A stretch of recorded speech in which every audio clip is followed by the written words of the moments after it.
जे त्याचं नामचिंतन करतात ते भक्त देवाला आवडतात। अजून देवाला काय आवडतं? तुळसी माळ गळा, गोपी चंदन टिळा, हृदयी कळवळा वैष्णवांचा। ज्याच्या गळ्यामध्ये पवित्र तुळशीची माळ आहे असे भक्त सुद्धा माझ्या भगवान परमात्म्याला आवडतात। मग देवाला जर आपल्या गळ्यातली तुळशीची माळ आवडत असेल तर आपण गळ्यामध्ये काय घातली पाहिजे? माळ का टाळ? आपण गळ्यामध्ये माळ घातली पाहिजे। देवाला जर आवडते ते करा। पण 2 वर्षाच्या म्हणजे पाठीमागच्या 2 वर्षाच्या काळात अशी गंमत झाली, ज्यांच्या होत्या ना अशा बऱ्याच लोकांनी माळा सुद्धा काढून टाकल्या। डॉक्टर म्हटले तुला जगायचं असेल तर खावं लागेल। तो म्हटला देवाच्या कुठं मागं लागायचं, मला जगायचंय। पण त्याला हे कळालं नाही का मला जगवणारा भगवंत आहे। तुम्ही माळ घाला नाहीतर काढा, तुम्हाला जगवणारा वाचवणारा हा भगवंत आहे आणि त्याच्या हातामध्ये सगळं काही आहे। मग भगवान परमात्म्याला जर त्याचं नामचिंतन केलेलं आवडत असेल, आपल्या गळ्यामध्ये पवित्र तुळशीचे माळ आवडत असेल, कपाळाला गोपी चंदनाचा टिळा जर आवडत असेल तर ती आपण केलं पाहिजे। गोपी चंदन टिळा आणि हृदयी कळवळा वैष्णवांचा। बरं गळ्यामध्ये तुम्ही सांगा तुळशीची माळ घालायची, गोपी चंदनाचा टिळा लावायचा, आम्ही माळ घालणार, कपाळाला टिळाही लावणार, पण त्याचा फायदा आम्हाला फायदा काय होणार? त्याचंही उदाहरण तुम्हाला पटवून देते, फक्त जरा लक्षपूर्वक ऐका। एका गावात एक महाराज प्रवचना करता आले होते। प्रवचन संपलं आणि महाराज त्या प्रवचनामध्ये सांगत होते, बाबांनो गळ्यात तुळशीच्या माळा घाला, हा देह पुन्हा पुन्हा आपल्याला मिळणार नाही। या जगामध्ये सगळं काही परत परत मिळेल। पुनर्वित्तम पुनर्मित्रम पुनर्भार्या पुनर्मही येतत सर्व पुनर्लभ्य न शरीर पुनः पुनः। सगळं काही परत परत मिळेल, हा नरदेह पुन्हा पुन्हा मिळणार नाही। म्हणून गळ्यामध्ये पवित्र तुळशीच्या माळा घाला, कपाळाला गोपी चंदनाचा टिळा लावा। पण हे करत असताना जीवन चांगलं जगा आणि कोणाशी वाईट वागू नका। प्रवचन संपलं, एक दुकानदार पळत पळत गेला, म्हटला महाराज मला तुमचं प्रवचन खूप आवडलं, तुम्ही सांगितलं गळ्यामध्ये माळ घाला पण लबाडी करू नका। आता माझा आहे किराणा दुकानाचा धंदा, लबाडी केली नाही तर दुकान चालणार कसं? 2 रुपयाचं आणलं ते 4 रुपयाला जर दिलं नाही तर दुकान चालणार कसं? नको म्हटले माळ घालू, मग कमीत कमी कपाळाला गंध तरी लाव। त्याने सांगितलं महाराज पहाटे 4 वाजल्यापासून गावात एकच दुकान आहे, एवढी गर्दी गंध लावायला सुद्धा वेळ मिळत नाही। म्हटले नाही वेळ मिळत ना, मग असं कर म्हटले एखाद्या वारकऱ्याचा गंध तरी बघत जा। त्याच्या लक्षामध्ये आलं की अरे आपल्या शेजारी म्हटला एक कुंभार राहतो, माळकरी आहे, गंध लावतो, ठीक आहे म्हटले उठलं का त्याचा गंध बघत जाईल। त्या दुकानदाराचा रोजचा नित्यनेम उठला का पहिला तो शेजारच्या घरात जायचा आणि त्या दुकानदाराचा माळ आणि गंध बघायचा। आता एक दिवस काय झालं, ते कुंभार दादा माती आणण्याच्या निमित्ताने शेतामध्ये गेले। हा सकाळी सकाळी उठला, स्नान केलं, कुंभाराच्या घरामध्ये गेला, बघतो तर काही कुंभार घरात नव्हता। विचारला मावशी काका, म्हटले शेतावर गेले। आता रोजचा नित्यनेम होता, गंध बघितल्याशिवाय कामाला सुरुवात करत नव्हता। मग तोही त्याच्या पाठीमागे शेतावर गेला। ती कुंभार दादा शेतामध्ये माती खणत होते आणि माती खणता खणता त्या दिवशी गंमत अशी, नेमके कुंभाराला एक धनाचा हंडा सापडला होता। त्या मुलांना जर गप्प करा, कुणाचे उचला बरं पार्सल। हा काय, त्या कुंभाराला नेमका धनाचा हंडा सापडला, त्याला धनाचा हंडा मिळायची वेळ आणि या दुकानदाराची जायची वेळ एकच झाली। आता कुंभार दादा माती खणताय, दुकानदार पळत पळत गेला, पळत पळत जाऊन त्यानं काय केलं, त्या दुकानदाराचा असा खाली वाकून गंध बघितला, माळ बघितली आणि त्याला आनंद वाटला आणि तो पळत सुटला। पाहिला त्यानं काय बघितला होता? गंध। आता हा पाहिला पळत सुटला आणि त्या कुंभाराला वाटलं नक्कीच यानं माझा धनाचा हंडा बघितला, गावात जाऊन हा बोंब मारणार आणि ते धन सगळं सरकार जमा होणार, त्यापेक्षा याला अर्ध दिलेले बरं। तो त्याच्या पाठीमागे पळत सुटला। तो म्हणायचा पाहिला, हा म्हणायचा आपण दोघं वाटून घेऊ, तो म्हणायचा पाहिला, हा म्हणायचा आपण दोघं जण वाटून घेऊ। तो पळत पळत त्याच्या दुकानापर्यंत गेला आणि तो दुकानदार पुन्हा त्या कुंभाराला म्हणतो दादा पाहिला, तो म्हटला आपण दोघं वाटून घेऊ। कुंभार तो दुकानदार म्हटला काय वाटून घेऊ? कुंभार म्हटला कसं आहे ना, मगाशी शेतामध्ये माती खणता खणता मला जो काही धनाचा हंडा सापडला आपल्या दोघांनाच माहितीये, तिसऱ्या माणसाला काही माहित नाही. त्याच्यामुळे गावात बोंब करू नको, आपण दोघं अर्धा अर्धा वाटून घेऊ. आता दृष्टांत संपला. याच्यातून एकच मला सांगायचंय, त्यानं नुसता गंध बघितला, त्याची माळ बघितली तर त्याला अर्धा धनाचा अंडा सापडला, अर्धा धनाचा अंडा मिळाला. मग आपण जर गळ्यात तुळशीची माळ घातली आणि कपाळाला गंध जर लावला तर काय होईल? सगळा धनाचा अंडा तुम्हालाच.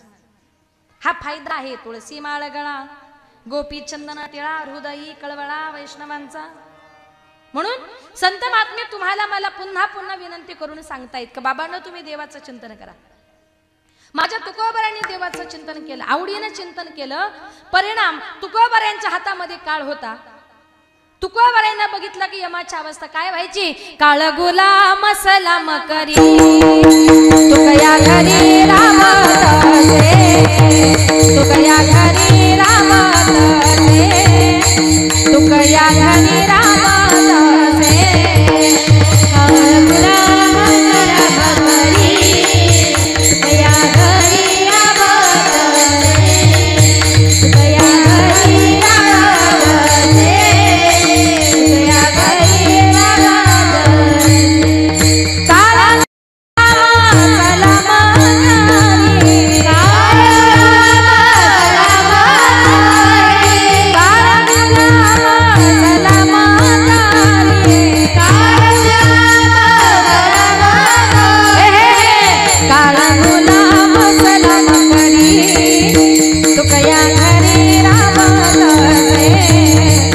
तुकया घरी रामते,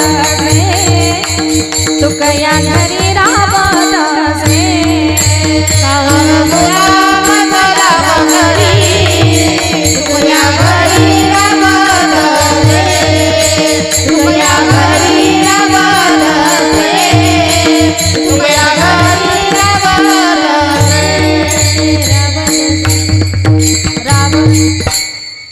काळ तुकया घरी राबतसे. तुकोबारांना बघितलं की यमाची अवस्था काय व्हायची हो? तुकोबारांना बघितलं की यम राजा तुकोबारांना सलाम करायचा. तुकोबारांच्या घरी गेला तर पडलेली काम सुद्धा यम राजा करायचा. तुकया घरी राबतसे. हा अधिकार माझ्या तुकोबारांनी प्राप्त केला. कशामुळे? आवडीने भावे हरिनाम घेसी. आवडीने नामचिंतन केल्यामुळे हा अधिकार माझ्या संत महात्म्यांनी सुद्धा प्राप्त केला. संत महात्मे म्हणतात, जो आला त्याला प्रत्येकाला जायचंय. अजूनपर्यंत आला आणि गेला नाही असं आपण कधी ऐकलंय का? जो आला त्याला जायचंय. मरणाची परंपरा ही अखंडित आहे, अबाधित आहे. एका गावात एक मनुष्य त्याने विचार केला की अरे, रात्रंदिवस कितीही संसार केला, कितीही प्रपंच केला, हातामध्ये काय पैसा राहत नाही. त्यापेक्षा म्हटला जातो आणि एखाद्या ठिकाणी जीवच देतो. बरं, जीवही असा द्यायचा म्हटला एका फटक्यात माणसाचा जीव गेला पाहिजे. त्याच्या लक्षात आलं की अरे, आपल्या गावाच्या जवळून ट्रेन जाते, ट्रेन आली, तिच्या खाली जीव दिला की म्हटला माणसाचा जीव जाणार. तो मनुष्य संसाराला फार कंटाळा आला. रागाच्या भरामध्ये सकाळी सकाळी उठला आणि रागाने तो ट्रेन खाली जीव द्यायला चालला. आता ट्रेन खाली जीव द्यायला चालला, पण जाताना बरोबर तो जेवणाचा डब्बा घेऊन गेला. चालला कुठे? जीव द्यायला. जाताना बरोबर जेवणाचा डब्बा घेऊन गेला आणि रुळाच्या मध्ये जाऊन बसला. एक जण म्हटलं, अरे बाबा, असा रुळाच्या मध्ये का बसलास? ट्रेन आली, अंगावरून गेली तर मरशील ना. म्हटलं, अरे बाबा, मी मरायलाच आलोय. तू म्हटला, काय रे, तू मरायला आला आणि मग जवळ जेवणाचा डब्बा कशाला? तो म्हटला, साहेब, चुकून जर ट्रेन लेट आली तर परत जेवायला. आलाय कुठे? मरायला. तो मरायला आला तरी सुद्धा पोटाची चिंता करतो. इतका आपण आपल्या देहावर, आपल्या जीवावर प्रेम करतो. पण आमच्या संतांनी मरणाचं काय केलं? मरण माझे मरून गेले, मरण माझे मरून गेले, मरण माझे मरून गेले, मरण माझे मरून गेले, मरण माझे मरून गेले, मरण माझे मरून गेले,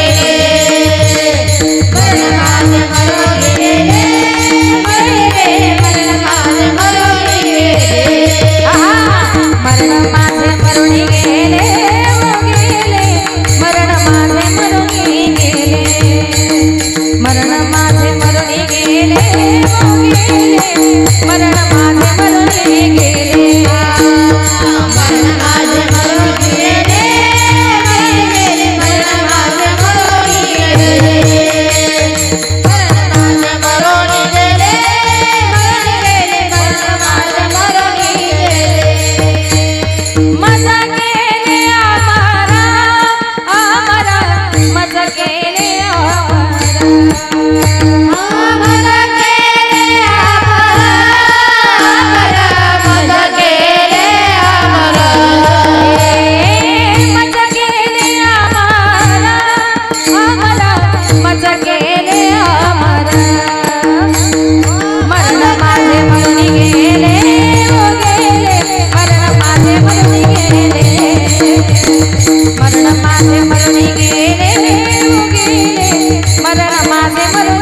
संत महात्मे म्हणतात आम्ही आमचं मरण आमच्या डोळ्यांनी बघितलं, तो आनंदाचा सोहळा आम्ही काय वर्णन करू. संत महात्म्यांनी दुःखी मरणाचं रूपांतर सुखामध्ये केलं.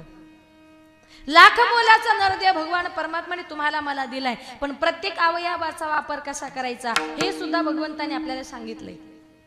देवानं हात दिलेत ना, हाताने काय करा, टाळी वाजवावी, गुढी उभारावी, वाटती चालावी पंढरीची. हाताने माणसाने आनंदाच्या समय गुढी उभारली पाहिजे. पायानं पायी तीर्थयात्रा घडो, देह संता घरी पडो. डोळ्याने काय पहा, डोळे तुम्ही घ्या रे सुख पहा विठोबाचे मुख. तोंडाने हरिमुखे म्हणा, हरिमुखे म्हणा, पुण्याची गणना कोण करी. कानानं काय करा, कान भरवणी ऐकेन तुझी कीर्ती, ते मज विश्रांती देई देवा. पण आजही काही काही लोकांचं असं आहे, देवाचं नाव ऐकायला आलं की कानामध्ये बोट घालतात. तुमच्या गावात सप्ताह होतो ना, मग सप्त्याच्या वेळेला पहाटे मंदिरात काकडा होतो. मग आजूबाजूला ज्यांची घरे सगळीच नाही बरं का, काही काही लोक नास्तिक असतात आजूबाजूचे. पहाटे 4 वाजता मंदिरामध्ये काकड्याला सुरुवात झाली, ते काही काही लोक म्हणतात आता आले आमच्या झोपा मोडायला. झोपा मोडत नाही, तो काकडा तुमच्या कानावर पडतो हे तुमचं भाग्य समजा. कारण देवाचं चिंतन कानावर पडायला सुद्धा भाग्य असावं लागतं. मग ते लोक काय करतात, झोपमोड होते ना, मग कानामध्ये पॅक असे बोट घालतात. मग देव म्हणतो तुला माझं नावच ऐकायचं नाही ना, मग कायमचाच बैरा हो. बैरा झालो या जगी, बैरा झालो या जगी, नाही ऐकेले हरी कीर्तन, नाही केले पुराण श्रवण. ज्यानं कधी कीर्तन ऐकलेलं नाही, कधी भजन ऐकलं नाही, परिणाम माणूस बैरा होतो. आणि एकदा का माणूस बैरा झाला, हा त्याला काय सांगतो, तू त्याला काय सांगतोय, कुणाचंच कुणाला बैऱ्याला काही कळत नाही. एक सुंदर उदाहरण सांगते, कान असतील तर लक्षपूर्वक ऐका. एका गावात एक मेंढपाळ राहत होता. मेंढ्या चारण्याकरता तो आपल्या शेतावर गेला. दुपारचे 12 वाजले होते. मेंढ्या चारण्याकरता सोडून दिल्या आणि एका झाडाखाली तो आरामाला बसला. 2-3 तासाने उठून इकडे तिकडे बघितलं, मेंढ्या काही दिसत नाही. बरं कुणाला विचारावं अशी परिस्थिती सुद्धा नव्हती. बऱ्याच अंतरावर चालत गेला आणि त्याला जंगलात एक शेतकरी भेटला.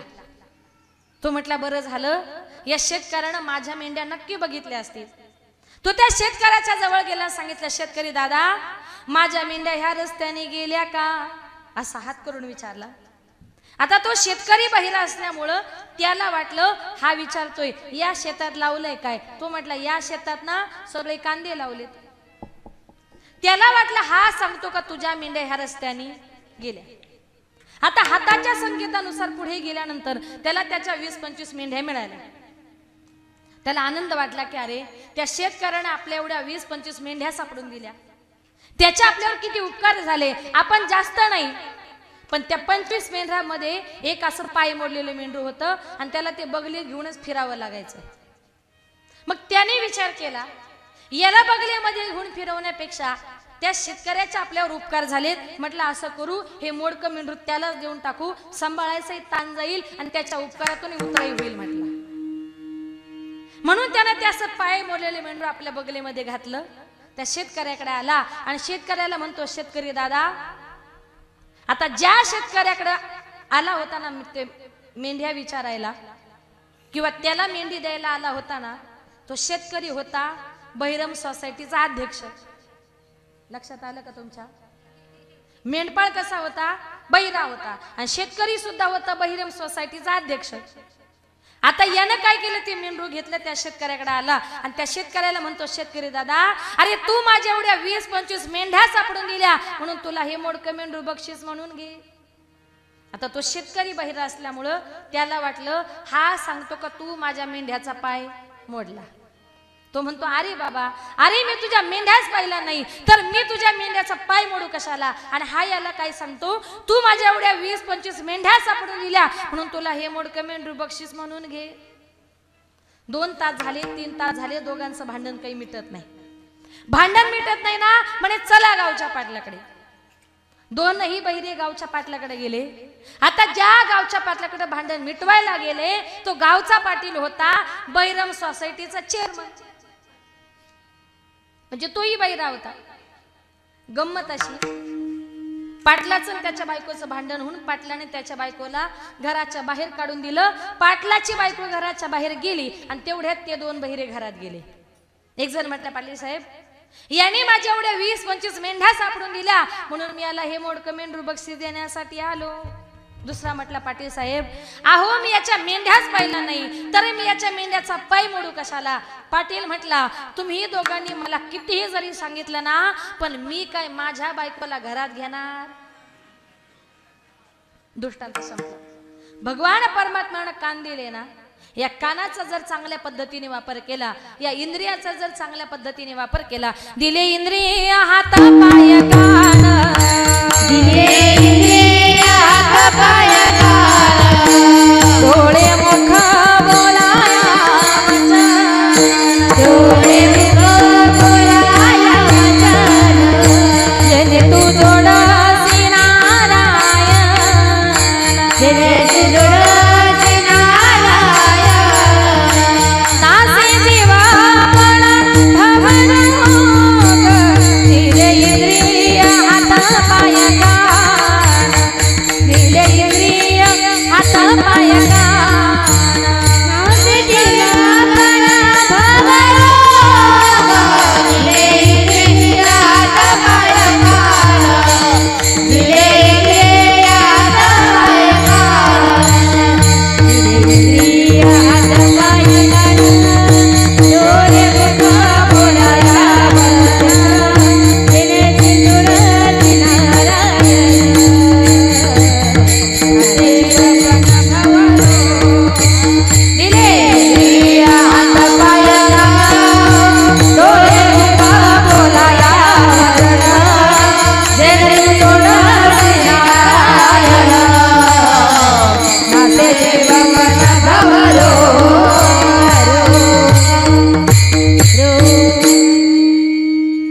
दिले इंद्रिय हात पाय कान, सगळे इंद्रिय दिले. कशाला दिले? जेणे तू जोडसी नारायण.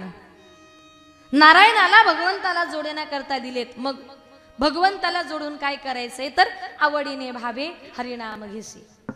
माझे एकनाथ महाराज म्हणतात, तुम्हाला देवाचं चिंतनच करायचंय ना, वरवर करू नका. कीर्तनकार म्हणतात, बाबा न टाळ्या वाजवा, विठ्ठल विठ्ठल म्हणा, पण तरी सुद्धा आपण विठ्ठलाचं नाव काय घेत, बाया खुशाल नाही म्हणतात. आपण विठ्ठलाचं नाव घेत नाही पण घेतलं पाहिजे.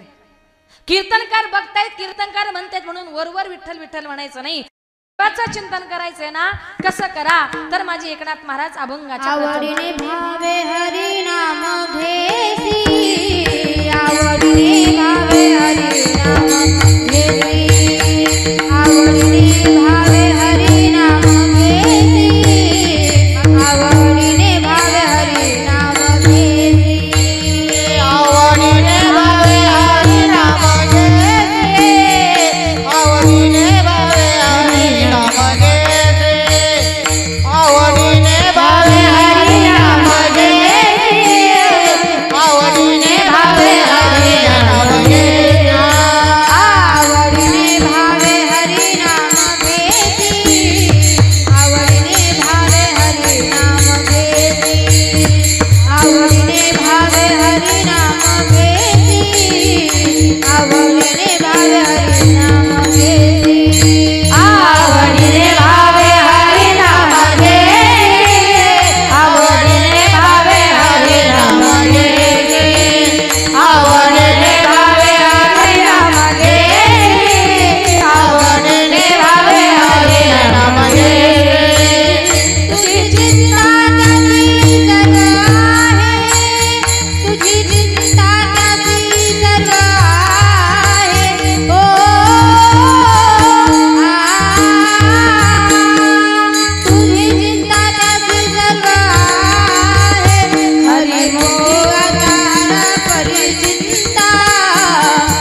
गोडीने भावे हरिनाम घेसी.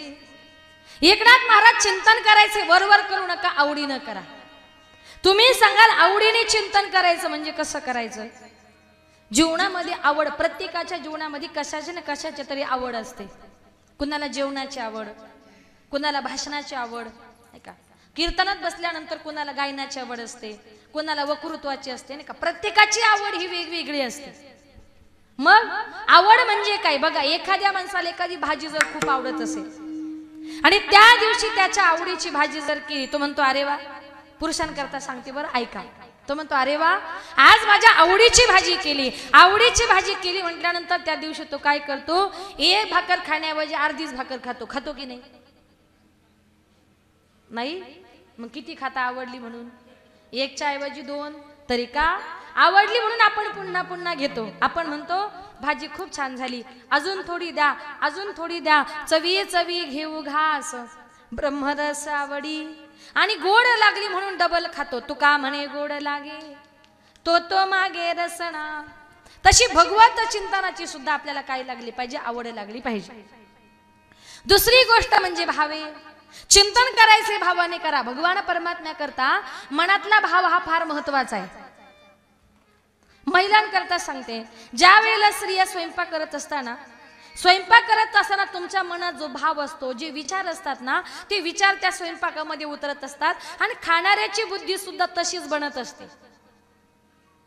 बघा, एखाद्या बाईने जर एखाद्या दिवशी घरामध्ये कोणाशी जर भांडण झाली, त्या दिवशी स्वयंपाक करताना तिची गंमत बघा. तांब्या आपटते, मिरच्या आपटते, कोथिंबीर आपटते, सगळं आपटून आपटून भाजी करते. त्या दिवशी तुम्ही एक नाही 2 खोबऱ्याच्या वाट्या घाला, ही भाजी चांगली लागत नाही. आणि खाणारा माणूस सुद्धा लगेच भांडायला सुरुवात करतो. पण तीच भाजी तुम्ही प्रेमाने करा.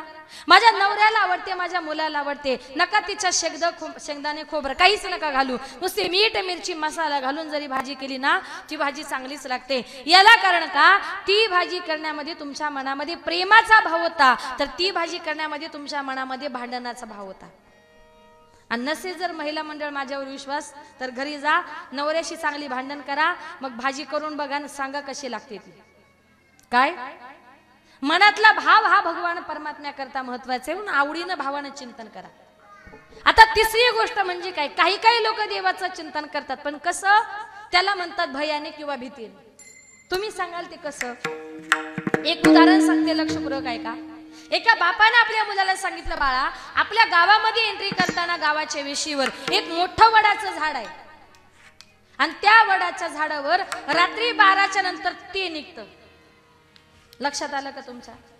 ते म्हणजे काय? थोडं बोलले तर बरं होईल. महिला मंडळ, रात्री 12च्या नंतर झाडावर काय निघतं? म्हणजे आपल्या भाषेत भूत. तुमच्याकडे निघतं का? नाही ना. त्याला थोडं शांत करा मावशी. रात्री 12च्या नंतर म्हणे झाडावर ते निघतं. त्या मुलाच्या डोक्यामध्ये तेवढाच विचार बसला. दिवसा रात्री कधीही तो त्या झाडाजवळ गेला की त्याच्या लक्षामध्ये यायचं का या झाडावर रात्री 12च्या नंतर ते निघतं म्हणजे भूत निघतं. एक दिवस योगायोग असा त्याला यायला उशीर झाला.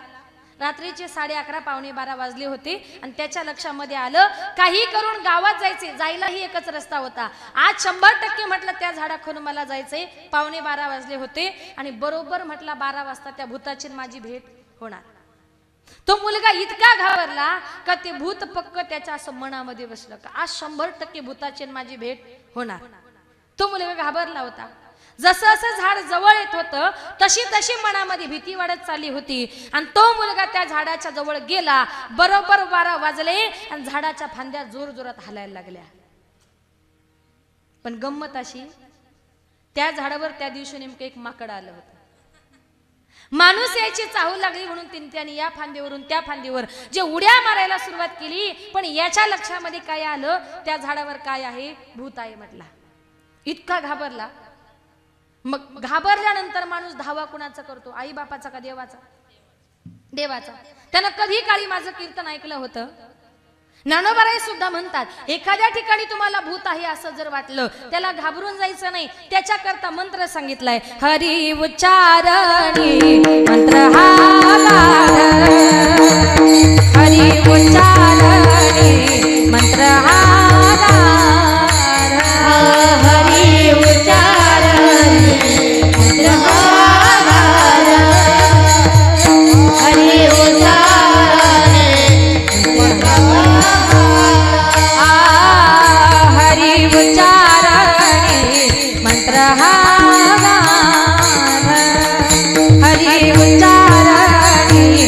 मंत्र हा गाण हरी उच्चारणे मंत्र हा गाण हरी उच्चारणे मंत्र हा गाण हरी उच्चारणी मंत्र हा गाण हरी उच्चारणी मंत्र हा गाण पडे भूत बाधा मेले देते हरी मुखे म्हणा हरी मुखे म्हणा हरी मुखे म्हणा हरी मुखे म्हणा हरी उच्चारणे मंत्र हा गाण हरी उच्चारणे मंत्र हा गाण पडे भूत बाधा मेले देते हरी मुखे म्हणा हरी मुखे म्हणा हरी मुखे म्हणा हरी मुखे म्हणा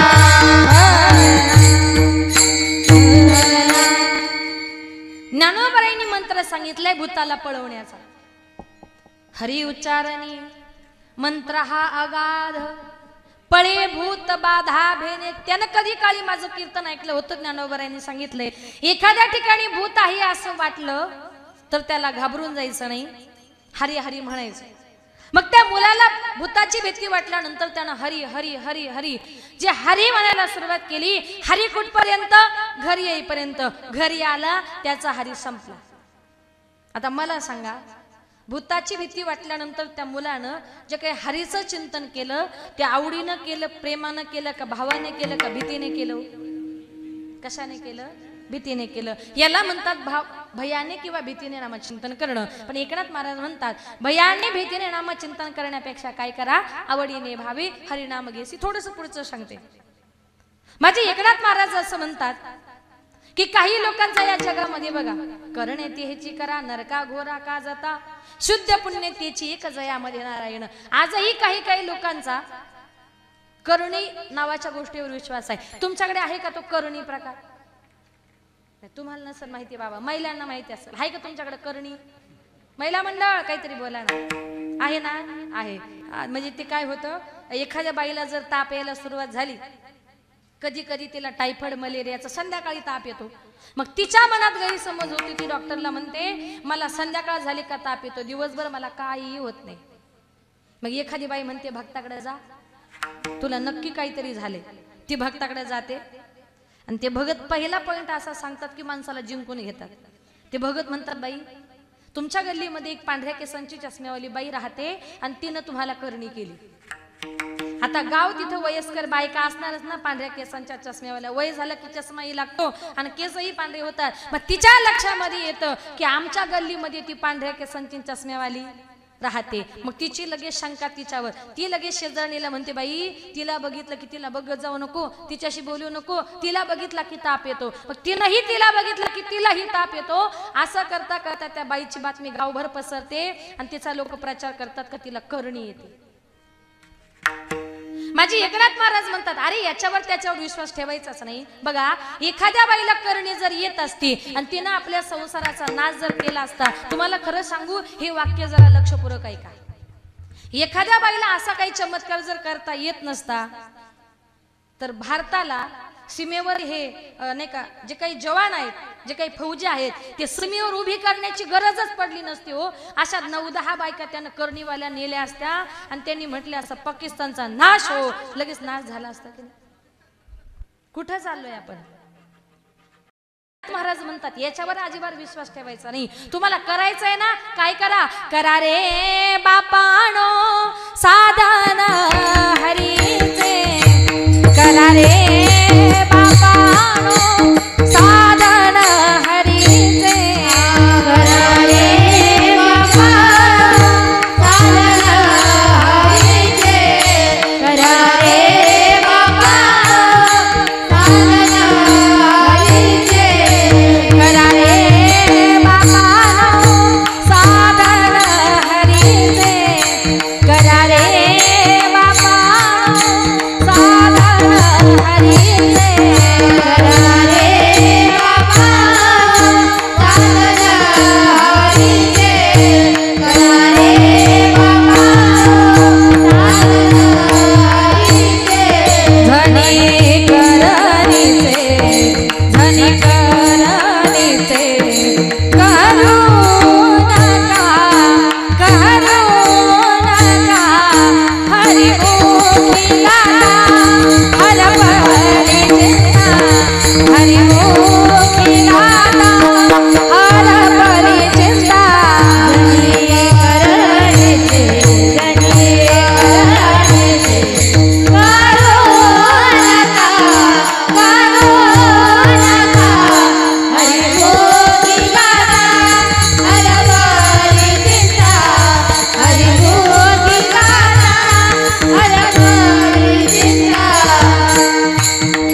करा रे बापानो साधन हरीचे, करायचे काय करा झनी करणीचे करू नका, करायचं असेल तर करणीवर विश्वास ठेवू नका, तुम्ही देवावर विश्वास ठेवा, साधन करायचे हरीचं करण. बरं का एखाद्या माणसाला मला भूताने पछाडलं, मला भूताने झपाटलं असं तुम्हाला वाटलंच तर एकनाथ महाराज म्हणतात हरिमुखी गाता हरपली चिंता. आणि माझे ज्ञानोबाराई सुद्धा म्हणतात एखाद्या माणसाला भूत आहे असं वाटलं नाही का, मला भूताने काहीतरी केलंय असं जर वाटलं तर ज्याला भूत बाधा झाली त्याला खाली बसवून त्याला सांग बाबा इकडे तिकडे जाण्यापेक्षा इथे बस आणि हरी हरी म्हण. तुम्ही हरीचा चिंतन केलं ना भूत चालत नाही. पळे भूत बाधा भेने तेथे भूत पळत सुटतात, ही ताकद आहे हरिनामाची. म्हणून एकनाथ महाराज म्हणतात की जीवनामध्ये कितीही जरी दुःख आलं ना तरी कुठल्याही गोष्टीचा खेद दुःख मनामध्ये बाळगायचं नाही. अभंगाचे दुसरे नको खेद करू कोणत्या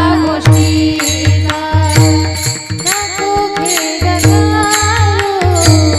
कोणत्या गोष्टीचा, नको खेद करू कोणत्या गोष्टीचा, नको खेद करू कोणत्या गोष्टीचा, नको खेद करू कोणत्या गोष्टीचा, नको खेद करू कोणत्या गोष्टीचा, नको खेद करू कोणत्या गोष्टीचा, नको खेद करू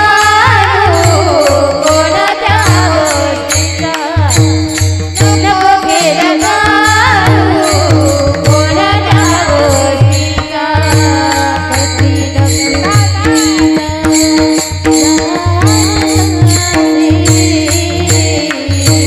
पती लक्ष्मीचा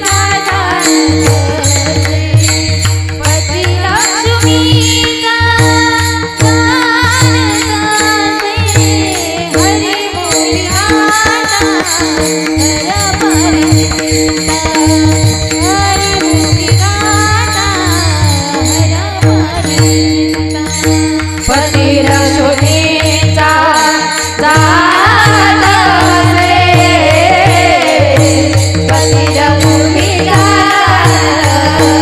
रे, पती लक्ष्मीचा रे, पती लक्ष्मीचा जात रे, हरी मुखी गाता हरी मुखी गाता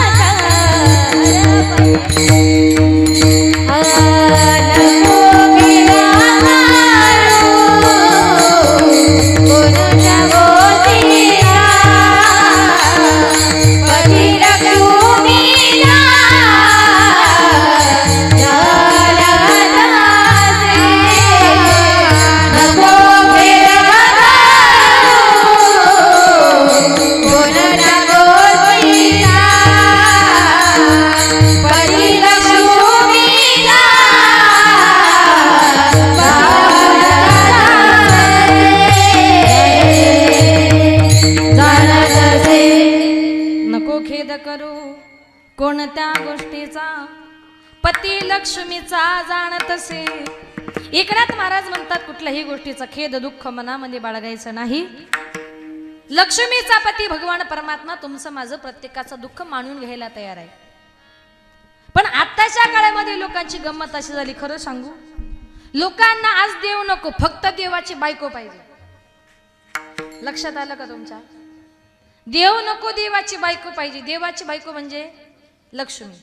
लक्ष्मी म्हणजे आपल्या भाषेत पैसा. लोक उठलं सुटलं का तिच्याच पाठीमागे पळतात. अरे त्याची बायको आहे ती, आपल्याला मिळेल का? आणि तुम्हाला जर तिला प्राप्त करून घ्यायचं असेल तर काय करावं लागेल? तुम्हाला त्याकरता गोड गोड असं देवाचं नामचिंतन करावे लागेल, त्याच्याशी जवळीक साधावी लागेल. ती त्याची बायको आहे, तो ठरवतोय माझ्या बायकोला कुणाच्या घरी पाठवायचंय, तो आज्ञा देतोय जा माझ्या त्या भक्ताकडे जा आणि त्याला भरभरून देऊन ये. पती लक्ष्मीचा जाणत असे. आपण अजिबात कशाची चिंता करायची नाही, आपण फक्त त्याचं चिंतन करायचंय. चिंतने चिंतने तद्रुपता, त्याचं चिंतन करून तुम्हाला मला प्रत्येकाला त्याच्या नामचिंतनामध्ये मग्न होऊन जायचंय. आजही लोक देवाच्या चिंतनात मग्न न होता लोक वेगळ्याच धुंदीमध्ये असतात. कोण व्यसन करण्यामध्ये लोक आपलं आयुष्य खर्च करतायत.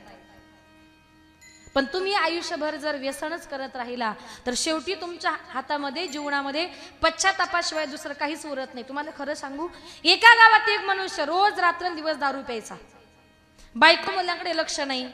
शेवटी त्याची बायको त्याच्या आई बापाकडे गेली आणि सांगितलं की आई बाबा काय बघून दिला जावई, माझ्याकडे लक्ष देत नाही, मुलाबाळाकडे लक्ष देत नाही, बाबा संसार प्रपंच करायचा तरी कसा. बाबांनी सांगितलं बाई लग्न झाले तुझं, मुलं बाळ झालं तुला, आणि जसं असेल तसं आता तुला स्वीकारावं लागेल.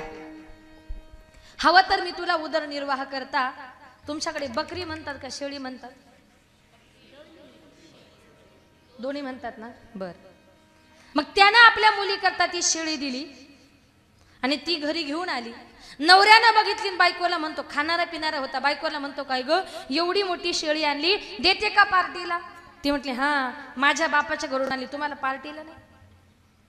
बघा आपली बायको नवऱ्याचं काही असल्यानं पटकन काढून देते, पण बापाच्या घरचं देत नाही, रुबाब दाखवते, म्हणजे माझ्या बापाच्या घरून आणले, तुम्हाला भेटणार नाही. आता तिला माहितीये माझा नवरा खातो पितो म्हणजे एक दिवस माझी शेळी चोरीला जाणार. मग ती काय करायची, शेळी बांधताना शेळी अशी बांधायची का ज्या रूम मध्ये झोपायची त्या रूमच्या खिडकीतून रात्रभर शेळी तिला दिसली पाहिजे. रात्रभर अधून मधून ती फक्त शेळीलाच बघायची, कारण तिला माहितीये माझा नवरा खातो म्हणजे चोरीला जाणार.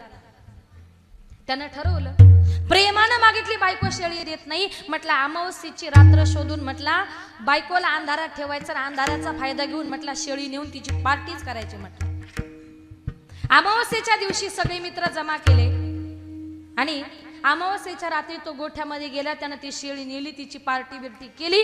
सकाळी उठला, स्नान संध्या केली, शुद्धीवर आला, गोठ्यामध्ये फेरफटका मारायला गेला. बघतो तर काय त्या गोठ्यामध्ये शेळी तशीच. बायकोला म्हटले काय ग गोठ्यामध्ये शेळी तशीच कशी काय? बायको म्हटली अहो त्या शेळीचं मरू द्या, पण रात्री 2 वाजता तुम्ही गोठ्यातून आपलं काळं कुत्र कुठं घेऊन गेले होते आणि कुत्र्याचीच पार्टी केली. मग नंतर पश्चातापाशिवाय जीवनामध्ये काही राहिलं का? आयुष्यभर ते मनाला खात राहिलं का मी कुत्रच खाल्लं काय? आयुष्यभर तुम्ही जर व्यसन केले नाही का, वाईट ठिकाणी जर वाईट वागलात, वाईट मार्गाला जर गेलात, तर संत महात्मे म्हणतात शेवट सुद्धा चांगला होत नाही. तुम्हाला तुमचा शेवट चांगला व्हावा असेल तर चांगलं जीवन जगा. संत महात्मे म्हणतात ज्या कलियुगामध्ये आपण जन्माला आलोय ना, हे कलियुग फार भयंकर आहे. आणि हे कलियुग पूर्वी कसं होतं आणि याच्यानंतर ते किती वाईट येणार आहे. माझ्या एकनाथ महाराजांनी गोड वर्णन केले.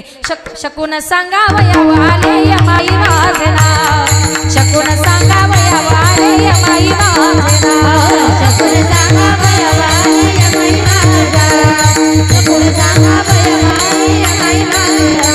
निर्गुण निराकार दादा माऊर माझे गा, शकून सांगावया माई माझना, शकून सांगावया वाले माई माझना. निर्गुण निराकार दादा माऊर माझे गा,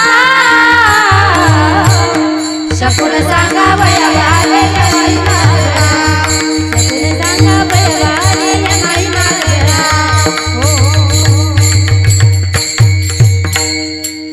हे कलियुग किती भयंकर येणार आहे माझ्या नाथ बाबांनी अगोदर सांगून ठेवले.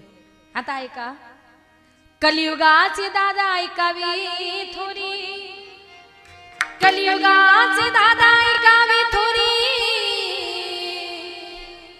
पुत्र तो होई. तो मुलगा म्हटला महाराज आता आमच्या घरी फुकटचं जेवलात ना निघाल असतात. महाराज म्हटले मी जाणार आहे, पण जाण्यापूर्वी तू एकदा हरी म्हण. म्हटला म्हणणार नाही. एकदा हरी म्हण. म्हटलं म्हणणार नाही. एकदा हरी म्हण. म्हटलं महाराज दिवस उजाडला तरी चालेल, पण मी काय हरी म्हटणार नाही. महाराजांना राग आला. महाराज आतमध्ये गेले, त्याला धरलं, खाली पाडलं, त्याच्या छातीवर बसले आणि त्याला सांगितलं एकदा हरी म्हण. त्यानं सांगितलं नाही महाराज. 2-3 तास झाले. महाराज उठा. महाराज म्हटले तू हरी म्हटल्याशिवाय मी उठणारच नाही. त्याने विचार केला. 2-3 तासापासून महाराज आपल्या छातीवर बसले. एकदा हरी म्हणण्याचा प्रश्न आहे. रागाच्या महाराज तो हरी बोलला. तो हरी बोलला. महाराज उठले. महाराजांनी सांगितले हरिनाम कुठले किमतीच विकू नको, असं सांगून महाराज निघून गेले. काही दिवसांनी हा मुलगा दारू प्यायचा, गुटखा खायचा, परिणाम याचा तरुणपणी मृत्यू झाला. तो स्वर्गामध्ये गेला. स्वर्गात गेल्यानंतर चित्रगुप्ताने यमाकडे त्याच्या जीवनाची कॅसेट दिली. त्याच्या कॅसेटमध्ये सगळ्या ठिकाणी लाल रंग आणि फक्त एका ठिकाणी हिरवा रंग. याचा अर्थ काय? त्याचा संपूर्ण पाप आणि एकच पुण्य. ते पुण्य कुठलं? तर तो हरी म्हटला होता. त्यांनी यमाला प्रश्न विचारला, का रे यमा, त्या महात्माने मला जबरदस्तीने हरी म्हणायला सांगितलं, त्या हरी नावाची नेमकी किंमत तरी काय? यमाने सांगितलं मला माहित नाही. त्याने सांगितलं मला हरी नामाची किंमत कळालीच पाहिजे. यम त्याला घेऊन ब्रह्मदेवाकडे गेला. विचारला, ब्रह्मदेवा एकदा हरी म्हटल्याची किंमत काय? महादेव म्हटले माहित नाही. महादेव त्याला घेऊन महादेवाकडे गेली. विचारला, महादेवा एकदा हरी म्हटल्याची किंमत काय? महादेवाने सांगितलं मला माहित नाही. महादेव त्याला घेऊन इंद्राकडे गेले. विचारलं, इंद्रा एकदा हरी म्हटल्याची किंमत काय? त्याने सांगितलं मलाही माहित नाही. यांनी सांगितलं मला तर हरी नावाची किंमत कळालीच पाहिजे. आणि त्यावेळेला यम, इंद्र, ब्रह्मदेव, महादेव या 4 देवांनी पालखी तयार केली. त्याला पालखीमध्ये घातलं, आपल्या खांद्यावर घेतलं, डायरेक्ट वैकुंठात गेले आणि देवाला प्रश्न केला, का रे देवा तुझ्या नामाची एकदा नामचिंतन केल्याची किंमत तरी काय? देवाने सांगितलं मला माझ्या नावाची एकदा नामचिंतन केल्याची किंमत माहित नाही. पण विचार करा, हा मृत्यू लोकातला एक साधा आणि सगळ्यात पापी जीव पण माझ्या नावाच्या किंमतीसाठी तुमच्या 4 देवाच्या खांद्यावर आला, माझ्या पायापर्यंत आला. हे याचं सगळ्यात मोठं पुण्य झालं. म्हणून तुम्ही काय करा, याला इथेच वैकुंठात जागा द्या. हरी किती वेळा म्हटला होता? जागा कुठे मिळाली? माऊली म्हणते तो एकदा हरी म्हटला त्याला जागा वैकुंठात मिळाली. ज्ञानोबराय म्हणतात जे लोक देवाचं चिंतन करत नाही, हरी विन जन्म नरकाची पै जाना, हरी विन जन्म नरकाची पै जाना, हरी विन जन्म नरकाची पै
नरकाची पै जाना.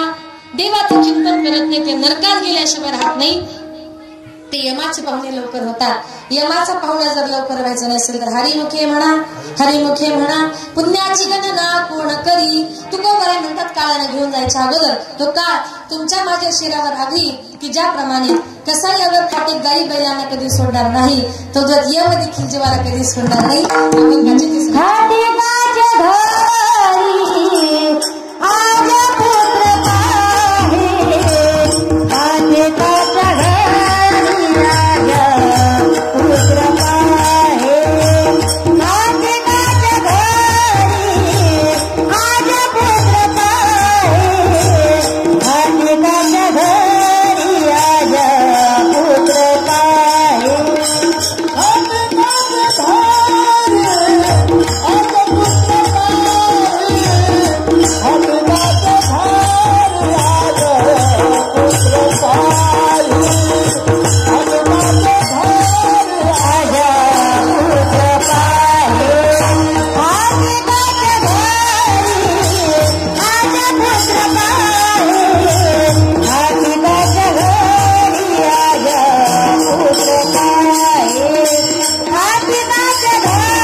हे दुर्लभ तारा धर्मांताकडे दया नाही.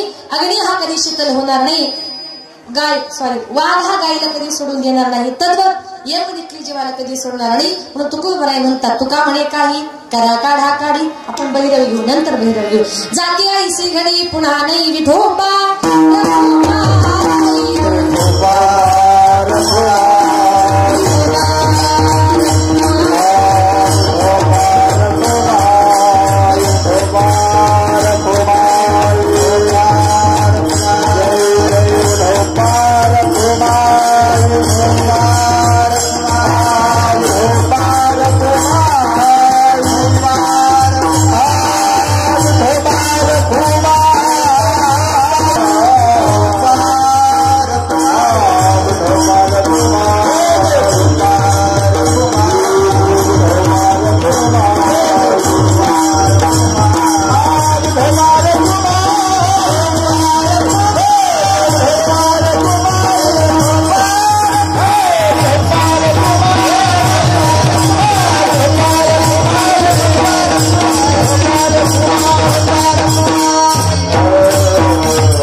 आता या ठिकाणी माझ्या अल्पमतीप्रमाणे अभंगाचा धावता भावार्थ आपल्या समोर मांडण्याचा प्रयत्न केला.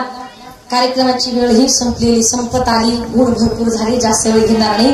शेवटचे 5-10 मिनिटांमध्ये थोडंसं आई वडिलांविषयी बोलते आणि कीर्तन रूपी सेवा संपवते. या विश्वामध्ये आई बापासारखं श्रेष्ठ दैवत नाही. जिवंतपणे माणसाला आई बापाची किंमत कळत नाही. एकदा का आई बाप या जगातून, या विश्वातून निघून गेले का कितीही रडलं तरी फायदा होत नाही. आज विचार जर करायला गेले, 1 वर्ष झालं, एक आई या जगातून, या विश्वातून निघून गेली आणि इथून पुढे आपण त्या आईला कितीही जरी शोधण्याचा प्रयत्न केला तरी आपली आई, आपली आजी या जगात आपल्याला दिसणार नाही. कारण ज्या टायमाला आपले मायबाप या जगातून, या विश्वातून निघून जातात ना, त्या टायमाला ती कुठे गेलेली असतात. गेली दुरी पुन्हा येणे नाही घरी. विजला हो नंदादीप कशी जाऊ मी मंदिरी. लाडकी माझी आई वाट पहा ती कैवारी. भोळी रघुमाई गेली झाली उदास पंढरी. श्रद्धांजली देता थरथरी माझी काया. राहू दे रे माझी आई मोक्षपती देवराया. आपण कीर्तन संपलं की श्रद्धांजली वाहताना आपण देवाला म्हणतो, देवा माझ्या आईला, माझ्या बापाला मोक्ष पदाला ने. नंतर रडण्यापेक्षा जिवंतपणे मायबाप हे सगळ्यात महत्वाचं दैवत आहे. जिवंतपणे सेवा करा. एकदा का आपली आई या जगातून, या विश्वातून निघून गेली ना, सोडून गेली आई मायरी कराना. सोडून गेली आई मायरी कराना. आई आई आई हाका मारू मी पुन्हा. आई आई आई हाका मारू मी पुन्हा. आई आमच्यासाठी कष्ट केले फार. आई आमच्यासाठी कष्ट केले फार. सोडून गेली आई सारा परिवार. सोडून गेली आई सारा परिवार. लेकी सुनार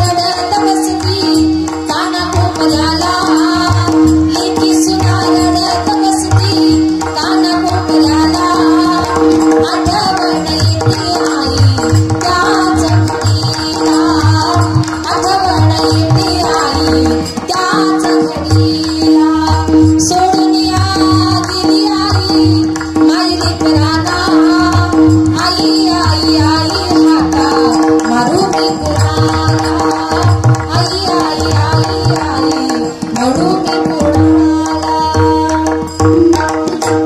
एकदा का आपली आई या जगातून या विश्वातून निघून गेली ना, दुसऱ्याच्या आईला शेजारच्या आईला प्रेमानं कितीही जरी आई म्हटलात ना, दुसऱ्याची आई आपली कधीच आई होऊ शकत नाही. दुसऱ्याच्या स्थितीला बाई म्हणतात, ती आपली आई होणार नाही बरं का. आई आणि बाई यांच्यातला फरक तुम्हाला सांगते. एका 6 वर्षाच्या मुलाची आई वारली. त्या बापाने आपल्या मुलाकरता दुसरी आई घरात आणली. 2-3 महिन्यानंतर त्या बापाने आपल्या बाळाला प्रश्न विचारला, बाळा तुझी पहिली आई आणि तुझी दुसरी आई यांच्यात तुला फरक काय वाटतो? त्या छोट्याशा बाळाने उत्तर दिलं, बाबा माझी पहिली जी आई होती ना, ती अतिशय खोटारडी होती, ती नेहमीच खोटं बोलायची, पण बाबा माझी दुसरी आई मात्र खरी आहे. बापाने तोंडामध्ये बोट घातलं. मुलगा आपल्या स्वतःच्या आईविषयी असा बोलूच कसा शकतो? बापाने त्या मुलाला जवळ घेतलं, सांगितलं, बाळा तू तुझ्या आईला खोटारडी का म्हणालास? बघा लहान मुलं कधीच खोटी बोलत नाही. त्यानं सांगितलं, बाबा मी माझ्या आईला खोटारडी म्हटलो याला कारण का, ती आई मला सांगायची, बाळा शाळेतून जर उशिरा घरी आला तर तुला जेवायला देणार नाही. आणि बाबा शाळेतून मी जर उशिरापर्यंत घरी आलो नाही ना, तर ती आई गावभर मला शोधत फिरायची. मी सापडलो का माझ्या हाताला धरून आणायची आणि घरी आणून तिच्या हाताने मला जेवण भरवायची. मला काय म्हणायची, तुला जेवायला देणार नाही पण जबरदस्तीने जेवायला द्यायची. म्हणून माझ्या आईला मी खोटारडी म्हणतोय. पण बाबा माझी दुसरी आई मात्र खरी आहे. ती आई मला सांगते, बाळा शाळेतून जर उशिरा घरी आला तर तुला जेवायला देणार नाही. आणि खरंच बाबा मी शाळेतून 10 मिनिटं जरी उशिरा घरी आलो ना, तर ती आई मला दिवसभर उपाशी ठेवते. म्हणून आपली आई ती आई असते. आपल्या आईचं प्रेम दुसरं कोणी या जगात देऊ शकणार नाही. इथं बसलेल्या प्रत्येक मातेला माझी कळकळीची विनंती असते. काही काही स्त्रिया घरामध्ये कुणाशी भांडण झाली का जीव द्यायला जातात, पण तुम्हाला सांगते घराला नवीन सून मिळेल, नवऱ्याला दुसरी बायको मिळेल, पण तुमच्या मुलाला आई परत कधी मिळणार नाही. आईचं प्रेम या जगामध्ये कधी मिळणार नाही. कितीही राग आला मुलाला जवळ घ्या आणि मुलाकडे बघा, कुठलीच आई जीव देणार नाही. का तर आपल्या मुलावर निस्वार्थ प्रेम या जगामध्ये फक्त आईच करू शकते. दुसरं कुणी प्रेम या जगामध्ये करू शकत नाही. आज एक आई या जगातून या विश्वातून निघून गेली. आईचं आणि मुलीचं नातं किती गोड असतं सांगू. असं एकही घर नाही त्या घरामध्ये आईचं आणि मुलीचं भांडण होत नाही. पण त्यांचं भांडण म्हणजे कसं असतं, मायलिकीचं भांडण दया दुधाची उकळी, लेक धरते अबोलाई मनाची मोकळी. आईचं मुलीचं भांडण झालं तर मुलीला आईविषयी राग येतो. आईच्या मनात राग नसतो, ते मोठं प्रेम असतं. कारण आई जे शिकवते ते काय असतं, आई शिकविते तुला राग येतो लेकी, पराया माणसाशी बोलू नाही काय की. आई काय म्हणते, आपली मुलीची जात आहे, आपली स्त्रीची जात आहे, लग्न करून तुला परक्या घरी जायचंय, परक्या पुरुषाशी असं पटकन बोलू नये ग. असे संस्कार आई मुलीवर करते. मुलीवर संस्कार करता करता मुलीला कामं शिकवता शिकवता मुलगी लहानाची मोठी कधी होते तेच आई बापाला कळत नाही. आणि एक दिवस अचानक लग्न करून मुलगी सासरी निघून जाते. मुलगी सासरी निघून गेल्यानंतर त्या घरामध्ये आई आपल्या मुलीच्या आठवण म्हणून काय करते, लेक जाते सासरला आई लाग कर मेना, सारविल्या भिंतीवर काढल्या ग मैना, लेक जाते सासरला मागे मागे फिरू आई, बोलती आई माझी लाडाची लेक झाली, लेक जाते सासरला माय लेकी पडे गळा, कस कोरड्या नदीला पाणी येत खळा खळा.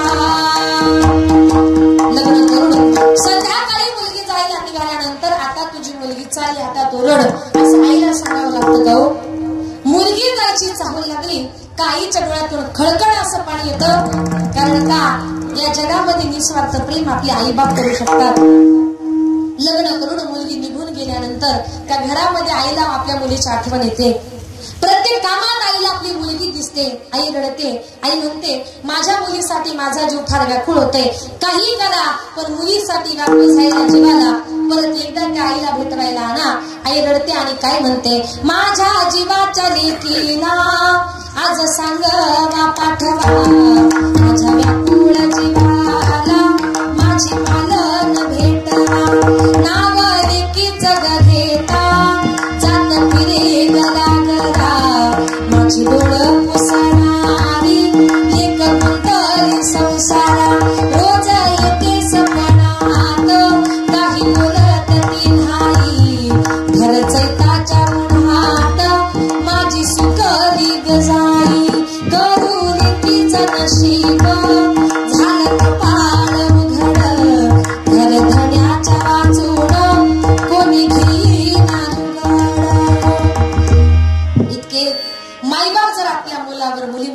करतात हे सगळं प्रेम आपण का विसरतो? आज एक आई या जगातून या विश्वातून निघून गेली, त्या आईच्या प्रेमासारखं प्रेम आणि त्या आईच्या मूर्तीसारखी मूर्त परत या जगामध्ये भगवंताने कधीच घडवली नाही. आई तुझ्या मूर्ती वाणी या जगात मूर्ती नाही, आई तुझ्या मूर्ती वाणी या जगात मूर्ती नाही. अनमोल जन्म दिला गाई तुझे उपकार फिटणार नाही, अनमोल जन्म दिला गाई तुझे उपकार फिटणार नाही. बालपणी मी खेळत खेळत दिसत होतो तारा, अमृताहुनी गोड पाजला तो काढा. बालपणी मी खेळत खेळत दिसत होतो तारा, अमृताहुनी गोड पाजला तो काढा. तुझ्या उपकाराची कधी जाणीव झाली नाही, अनमोल जन्म दिला गाई तुझे उपकार फिटणार नाही, अनमोल जन्म हळूहळू उपकार फिटणार नाही. शाळेतून घरी येताना कधी उशीर मजला होई, गल्लोगल्ली पाहत फिरशी मनात उदयाई. शाळेतून घरी येताना कधी उशीर मजला होई, गल्लोगल्ली पाहत फिरशी मनात उदयाई. तुझ्या या प्रेमाची कधी जाणीव झाली नाही, अनमोल जन्म दिला गाई तुझे उपकार फिटणार नाही, अनमोल जन्म दिला गाई तुझे उपकार फिटणार. हाडाची तू काढ करुणी केली रक्ताचे पाणी, तुझ्यासारखे कष्ट गाई केले नाही कोणी. हाडाची तू काढ करुणी केली रक्ताचे पाणी, तुझ्यासारखे कष्ट गाई केले नाही कोणी. संतांची मी दास सांगे ऐकावी वाणी, अनमोल जन्म दिला गाई तुझे उपकार फिटणार नाही, अनमोल जन्म दिला गाई तुझे उपकार फिटणार नाही. आई तुझ्या मूर्ती वाणी या जगात मूर्ती नाही, आई तुझ्या मूर्ती वाणी या जगात मूर्ती नाही, अनमोल जन्म दिला गाई तुझे उपकार फिटणार नाही, अनमोल जन्म दिला गाई तुझे उपकार फिटणार नाही, अनमोल जन्म दिला गाई तुझे उपकार फिटणार नाही. अशा प्रकारे ते का बोलते? ज्या माईबापानं तुम्हाला आम्हाला जन्म दिला, लहानाचा मोठा केला, ते माईबाप हे सगळ्यात महत्वाचं दैवत आहे. जीवनामध्ये सगळ्यांना विसरा, माई बाप केवळ कासी ते न जावे तीर्थासी. सगळं तीर्थांच्या धुरे जे काही माता पितरे आज या ठिकाणी कैलासवासी कालावतीबाई रंगनाथ पाचपुते या आईच्या प्रथम वर्ष श्राद्धाच्या निमित्ताने या ठिकाणी जे काही कीर्तनरूपी सेवा आयोजित केली, याच्या अगोदरही आईंचा एक वाढदिवस त्यांच्या पुतण्यांनी आणि त्यांच्या नातवांनी इथे साजरा केला. त्याच्या निमित्तही कीर्तन केलं आणि खरंच मला खूप आवडलं का माईबाप गेल्यानंतर आपण त्यांचा किती गौरव करतोय ते बघण्याकरता नसतात, नाही का? जिवंतपणी त्यांच्या समोर त्यांच्या नावाने एखादं कीर्तन करा.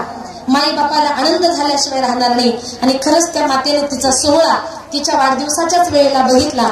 आणि एक आई गेल्यानंतर सुद्धा त्यांच्या पश्चात त्यांचे पुतणे श्री विष्णुभाऊ मुरलीधर पाचपुते, बाळासाहेब भाऊ मुरलीधर पाचपुते, बापूभाऊ मुरलीधर पाचपुते, त्यांची एक मुलगी आहे पुष्पाबाई शिवाजी भोसले आणि त्यांचे नातू आमचे आदरणीय महेश भाऊ पाचपुत. 7 नातू, बरं 7 त्यांचे नातू आहेत बरं का. आणि आमचे हे महेश भाऊ पाचपुते आज त्यांच्या विनंतीला मान देऊन, त्यांच्या संपूर्ण पाचपुते परिवाराच्या विनंतीला मान देऊन आज ही सेवा ही पुष्प गुंफण्याकरता माझ्याकडे आलं. आजची जी काही कीर्तनरूपी सेवा आहे ते कुंभार गावचे आमचे आदरणीय खुळे भाऊ आणि ज्यांनी संपूर्ण महाराष्ट्राला गायन वादन शिकवावं असे कुंभार गावचं वैभव आमचे पानसरे गुरुजी, नाही का? संपूर्ण महाराष्ट्राला गायनाची काल कशाला म्हणतात नाही का, म्हणून त्यांच्या समोर गायन करायचं म्हटलं की जरा थोडस भीती वाटते. तर ते महाराष्ट्राचे स्टार लोक आहेत, त्यांच्या समोर आपल्यासारख्या माणसाने काय गायन करावं. पण असो, त्यांच्या एक कुंभार गावामध्ये त्यांच्या सप्त्याला मी कीर्तन केलं आणि एक कीर्तन केलं का गुरुजींनी मला 9-10 तारखा दिल्या. हा तुमच्या मनाचा मोठेपणा गुरुजी. मला खूप आनंद वाटला की आज सुद्धा ही कीर्तन रूपी सेवा एक 15-20 दिवसातच एक मला गुरुजींनी ही कीर्तन रूपी सेवा दिली आणि त्यांच्या विनंतीला मान देऊन तुमच्या या परिसरामध्ये तुमच्या भागामध्ये येण्याचा हा पहिलाच योग आहे. ते फक्त आमचे पानसरे गुरुजी आणि आमचे कुंभार गावचे आमचे खोळेभाऊ यांच्या वतीनं या ठिकाणी ही सेवा मला मिळाली.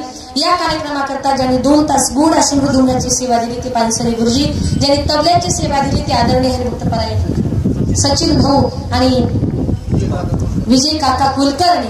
खरंच नाही का, तबला म्हणजे दुग्ध शर्करा योग असतो. अतिशय गोड सेवा दिली. आमचे गुरुजी तर तबल्यामध्ये विशारदच आहेत, त्यांनी PhD सुद्धा त्याच्यावर केलेली आहे. तुम्ही सगळी मंडळी या ठिकाणी आलात, गोड सेवा दिली, आपले या ठिकाणी मनपूर्वक आभार. हार्मोनियमची सेवा देणारे आमचे आदरणीय जाधव बापू, गोड सेवा दिली, बापूंचे या ठिकाणी मनपूर्वक आभार. ज्यांनी सुंदर गोड गायनाचं काम केलं ते कृष्णा महाराज जंजिरे, दत्ता महाराज जंजिरे आणि कुंभाराचे आमचे आदरणीय पानसरे महाराज एका त्या दिवशी सप्त्याला होते. आजही तुम्ही आलात आदरणीय हरिभक्तपरायण देसाई महाराज, माझी विद्यार्थिनी भूमी पाटील असेल, तुम्ही सगळी टाळकरी मंडळी, वारकरी मंडळी, पाठीमागची ही सगळी मंडळी, लहान लहान मुलं आहेत आणि विनेकरी महाराज या ठिकाणी 2 सेवा सुंदर प्रकारे सेवा दिली. तुमचे आभार. आमचा आवाज तुमच्यापर्यंत ज्यांनी सुंदर गोड पोचवला, सृष्टीमध्ये दादांनी सुंदर ऑपरेटिंग केलं, भाऊ तुमची मनपूर्वक आभार. तुम्ही सगळा शिवतवर्ग गणगोत्र नातेवाईक त्यांच्या दुःखात सहभागी झालात, त्यांच्या कार्याची शोभा वाढवली. जमलेल्या तुमच्या सर्वांच्या ठिकाणी मनपूर्वक आभार. समोर बसलेली माझी सगळी वारकरी संप्रदायातील वारकरी मंडळी, महाराज मंडळी, तुम्ही सर्वजण माझ्यापेक्षा वयाने ज्ञानानं सर्वजण मोठे आहात. बोलताना जर काही चुकलं असेल तर मला माफ करा. जे काही चांगलं असेल ते तुम्ही घेण्याचा प्रयत्न करा. आज या ठिकाणी या कार्यक्रमाकरता मुंबई आयकर विभागाचे आयुक्त आमचे आदरणीय यादव साहेब, आपणही आवर्जून या कार्यक्रमाला उपस्थिती लावली. या परिवारावर तुमचं असणारं प्रेम, तुम्ही या ठिकाणी आलात मुंबईहून, भाऊ साहेब तुमचे या ठिकाणी मनपूर्वक आभार. या कार्यक्रमाकरता माझे पती श्री प्रकाश रामराव पाटील ते देखील या ठिकाणी उपस्थित आहे, त्यांची साथ आहे. म्हणून भिवंडी मुंबई, आमचं ठाणे जिल्ह्यामध्ये भिवंडी तालुक्यात एक वडूनवघर गाव आहे. त्या गावचे माझे मिस्टर 2 वेळा सरपंच होऊन गेले. ते राजकारणात आहे, मी परमार्थात आहे, पण साथ देतात हे फार महत्वाचे आहे. आज त्यांची साथ आहे, एवढ्या लांब आले, माझ्या मिस्टरांची साथ. इथं बसली नाही, गाडीत बसली, लांबचा प्रवास झाला, परत आता मुंबईला जायचं, त्यांची साथ आहे. आणि तुम्हाला सगळ्यांना मी सांगून जाईल की मी माझ्या वयाच्या शाळेत 4थीला होते तेव्हापासून कीर्तनकार आहे. आज मला 20 वर्ष झाले मी कीर्तन करते बरं का. महाराष्ट्रात नाव कमवण्याकरता सुद्धा 20 वर्ष लागले, सोपं नाही. अगदी लहानपणापासून आमच्या वडिलांची परंपरा आणि आम्ही 3 बहिणी आहोत. बघा तिघी कीर्तनकार आहे, अनिता, वनिता आणि सुनीता. आम्हाला भाऊ नाही. आमचे वडीलही 15 वर्षापूर्वी वारले, पण माझ्या वडिलांची निरासिका देवा आणि तुझी चरण सेवा पांडुरंगा, वडिलांची इच्छा होती की माझ्या मुली महाराष्ट्रातल्या नामवंत कीर्तनकार झाल्या पाहिजे. हे बघण्याकरता आमचे वडील आज या जगात नाही, पण वडिलांचे आशीर्वाद आणि इथं बसलेल्या तुमच्या सगळ्या श्रोतवर्गाचे आशीर्वाद अशीच पाठीशी राहू द्या. अजूनही समाजामध्ये नाव कमवण्याचा प्रयत्न करेल.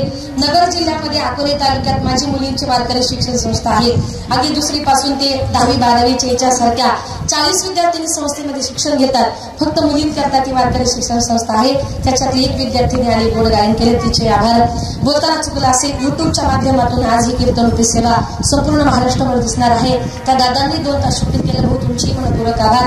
आणि बोलताना चुकलं असेल तर परत एकदा क्षमस्व झालेली सेवा विठ्ठल रुक्मिणीच्या चरणी समर्पित करून फुलं वाटायचे. ठीक आहे, भजन होईल, चाल होईल. कृपया 2 मिनिटाकरता कुणीच उठायचं नाही. ज्ञानेश्वरा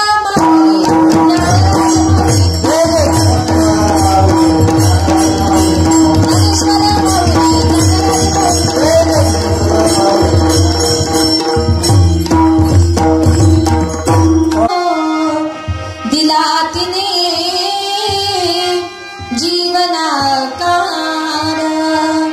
आई माझी मायेचा सागर. दिला तिने जीवनाकार, तळपत्या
विठाल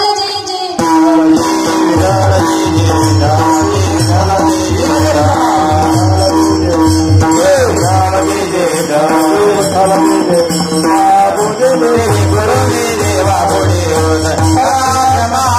जय महाराज तुम्ही विचार करण्या महाराज महाराज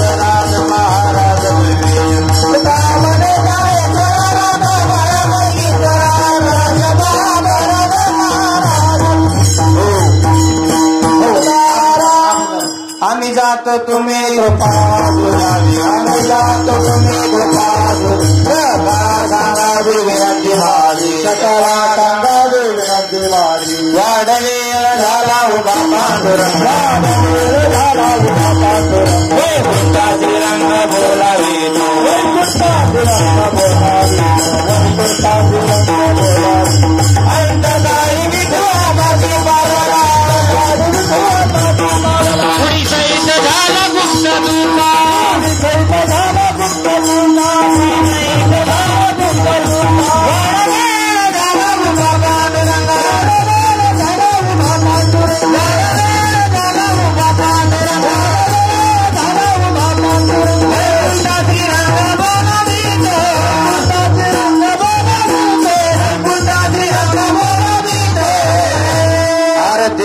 राजा